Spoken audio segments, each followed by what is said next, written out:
Assalamualaikum warahmatullahi wabarakatuh. Kali ini kita bertemu kembali dalam materi IPS. Adapun pembahasan kita adalah dampak interaksi antar ruang. Sebelum kita membahas tentang dampak-dampaknya, kita akan membahas tentang pengertian interaksi antar ruang. Pengertian ruang. Ruang adalah tempat di permukaan bumi, baik secara keseluruhan maupun hanya sebagian yang digunakan oleh makhluk hidup untuk tinggal. Sedangkan interaksi antar ruang adalah pergerakan orang, barang, atau informasi dari suatu daerah ke daerah lain, atau dari daerah asal menuju daerah tujuan. Dampak interaksi antar ruang dalam bidang perdagangan. Yang pertama, kita akan membahas dampak positifnya.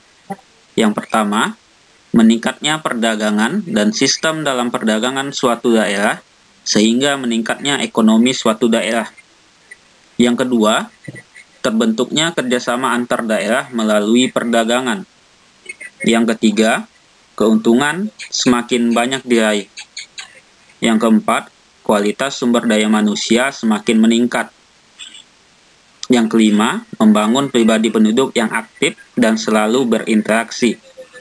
Jadi salah satu dampak dari interaksi antar ruang adalah dapat meningkatkan perdagangan dan sistem dalam perdagangan suatu daerah. Kenapa? Karena interaksi antara daerah yang satu dengan daerah yang lain akan lebih mudah, sehingga keuntungan akan semakin banyak diraih oleh para pedagang. Selain dampak positif, interaksi antar ruang dalam bidang perdagangan juga menimbulkan dampak negatif. Yang pertama, penggunaan teknologi tinggi dapat menimbulkan pengangguran. Kenapa? Karena jika teknologi semakin tinggi, mesin-mesin semakin canggih, maka tenaga kerja manusia akan semakin berkurang. Kemudian, pasar dalam negeri cenderung dikuasai produk asing. Kenapa seperti itu? Karena jika interaksi antar ruang melalui perdagangan semakin mudah, maka barang-barang dari luar juga akan semakin banyak masuk, sehingga terjadi persaingan antara produk lokal dan produk asing. Selanjutnya, perusahaan dalam negeri yang tidak mampu bersaing akan mengalami kebangkrutan. Jadi, perusahaan-perusahaan lokal yang tak mampu bersaing maka akan mengalami kebangkrutan. Kemudian, berubahnya pola konsumsi masyarakat yang meniru konsumsi negara yang lebih maju, yang umumnya berpola konsumtif atau menggunakan atau juga membeli barang secara berlebihan. Kemudian, kita akan membahas tentang dampak interaksi antar ruang terhadap mobilitas penduduk. Mobilitas itu adalah perpindahan. Di mobilitas penduduk adalah perpindahan penduduk. Yang pertama kita membahas dampak positifnya, yaitu terpenuhinya kebutuhan akan tenaga kerja di kota. Jadi semakin mudah perpindahan penduduk, maka kebutuhan akan tenaga kerja dari desa ke kota akan semakin mudah, atau dari kota satu ke kota yang lain juga akan semakin mudah. Selanjutnya, meningkatkan taraf kehidupan penduduk desa karena sebagian pendapatannya kembali ke desa. Selanjutnya, mengurangi pengangguran di desa karena sebagian penduduknya bekerja di kota. Jadi, semakin terbukanya perpindahan penduduk tadi, maka akan banyak masyarakat di desa mencari pekerjaan di kota, sehingga pengangguran yang ada di desa akan semakin berkurang. Kemudian, semakin berkembangnya aktivitas perekonomian di kota karena banyak penduduk desa yang membuka usaha di kota.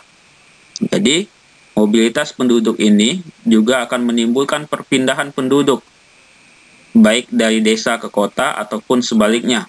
Namun, yang akan lebih banyak adalah perpindahan dari desa ke kota. Kenapa? Karena penduduk desa akan mencari suatu yang lebih baik melalui perpindahannya ke kota, seperti mencari pekerjaan dan lain sebagainya.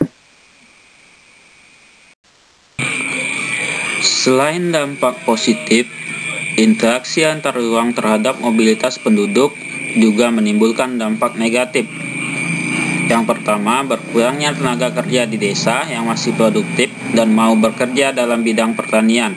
Jadi semakin terbukanya ruang, maka semakin banyak usia-usia produktif dari desa akan bekerja di kota demi penghasilan yang lebih tinggi.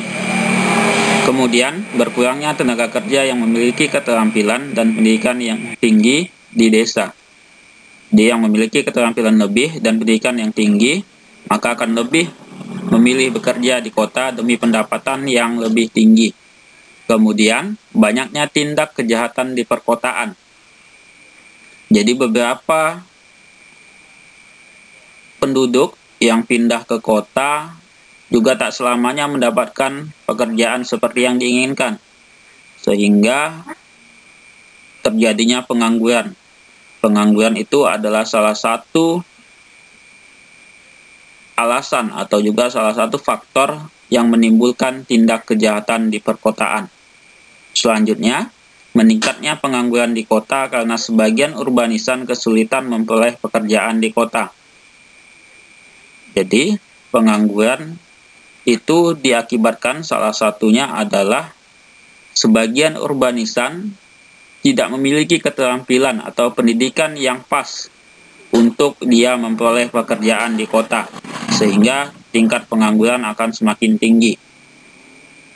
Selanjutnya, berkembangnya pemukiman kumuh di kota. Ini juga saling keterkaitan. Semakin banyak pengangguran, maka pemukiman kumuh akan semakin tinggi, karena kemiskinan juga akan semakin meningkat. Selanjutnya, munculnya masalah kemacetan karena makin banyaknya orang yang melakukan mobilitas.